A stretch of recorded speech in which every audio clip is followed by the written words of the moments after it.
My name is Tamika and I'm from the Washington, D.C. metro area. In May of 2001, I was diagnosed with invasive cervical cancer. I was 25 years of age. There wasn't anyone who was my age, maybe had my similar circumstances, that could understand the impact of cancer in my life.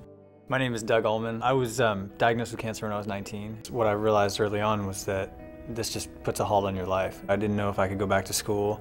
I had to start thinking about all kinds of practical things like wills and powers of attorney, and you realize that your life is short and could be potentially short, and I think you learn a lot of life's lessons early on. What Doug quickly realized was there was a huge lack of resources and information and support services for the young adult population. Once he was back at school and trying to function, he called me one day and said, "I have a project I want you to help me with, if you don't mind." And I said, "Sure, what?" As I was rushing out the door for something.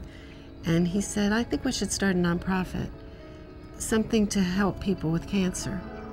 And I said, "That's a great idea." You want to live. You're not going to lay down and let cancer take over. You're going to fight it. What we do is reach out to them and provide resources and information that can help them navigate their own cancer journey on their own as best possible. We have published a guidebook filled with information that we wish people had told us. Researching your diagnosis, dealing with the medical practitioners, dealing with relationships. One of the most important things we find is that people want to connect with someone else who's been through what they're going through. So what we've done is honed that in on the young adult population and tried to bring our services out of our office, off the website, and really get them into institutions, into hospitals where cancer patients are being treated.